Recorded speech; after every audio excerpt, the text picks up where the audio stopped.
Daniel Barvin tonight, who I just met briefly for the first time. Really amazing man who's going to share his story with us. And pass it over to Daniel. Thank you so much, Stephen, and everyone at ALS TDI. It's an honor to share my story here at the White Coat Affair, where so many of my own ALS heroes have stood before. I haven't told this story before, and in fact, after my diagnosis, my wife didn't want me to tell it. She said I could speak about my family's ALS story, but to stand up and tell the world that I too will develop ALS, that was too much. But over time, she saw that my story was needed because the familial ALS voice had been silenced by stigma and fear. Now, I'm here to tear down those walls and cast a shining light on the horrors we've faced and will face, and show the world that knowledge is power.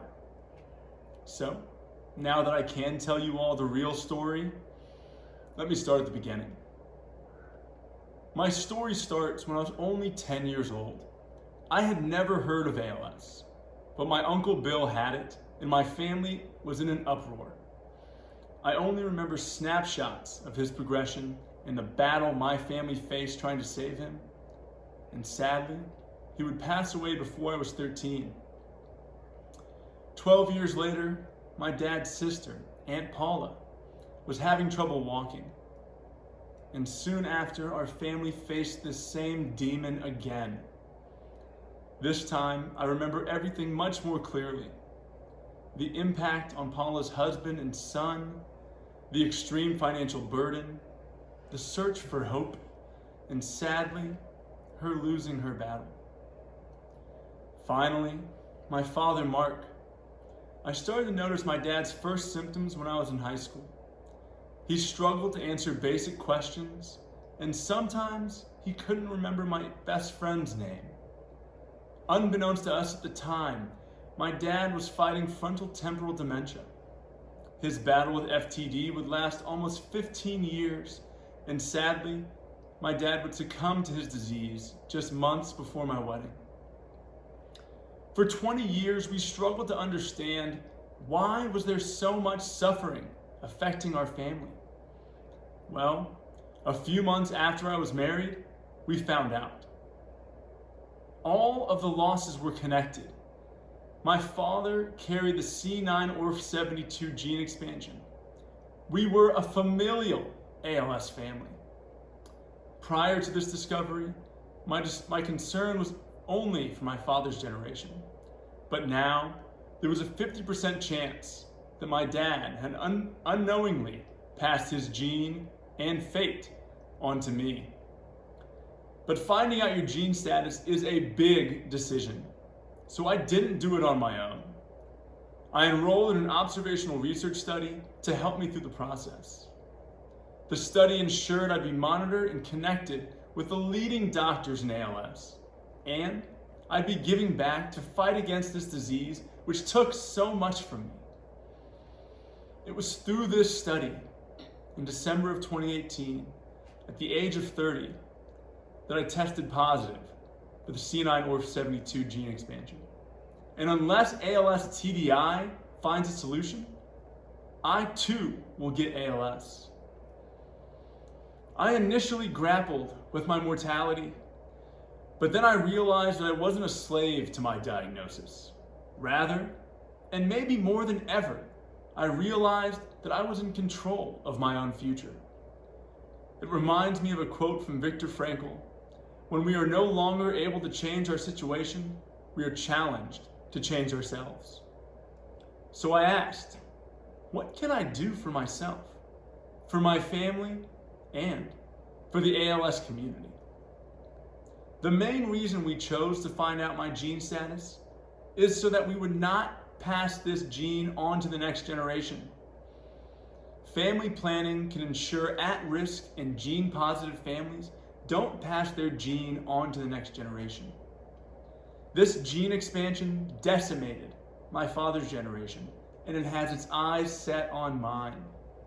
So my wife Kaori and I knew we only had one choice. 5 months ago, we completed our IVF and PGD journey and welcomed our beautiful baby boy Kai to the world. We took this step to ensure that I will be the last in my family to face this disease. But even though I help my own family, I am only one of thousands of families in the familial ALS world. With all of those families in mind, a new chapter of my ALS advocacy began. I started to make myself a resource to those facing similar challenges. I made great connections and got out so much more than I ever put in. But the biggest realization was an entire ALS community existed without visibility or a voice. So I founded the Familial ALS Committee at I Am ALS, and now we work to raise awareness, educate, and empower potential and actual ALS gene holders about their healthcare and support options. I hope that by standing here tonight, others will realize that they too have community, that they too can find out and take action. So what do I do now? I work every day to provide resources and community for familial ALS. My goal is to create more empowered ALS patients by giving at-risk people the tools they need to prepare for their journey, and less ALS patients by showing at-risk families that family planning is an option. But also, I advocate for ALS TDI because they are the ones that I'm counting on to save me and everyone else who's suffering from ALS. Through their research and innovation, we've seen phenomenal progress in leadership. And just this September, as Stephen just said, ALS TDI discovered potential drug pathways for my gene, C9orf72. And this research will unlock new treatments for all forms of ALS. So tonight, I hope that you'll join me in supporting ALS TDI and funding their critical research. The team at ALS TDI chose to take action. They're doing everything they can to change the future of this disease for me and probably for someone you love. Please join me in supporting their efforts so I can be here to watch Kai grow up.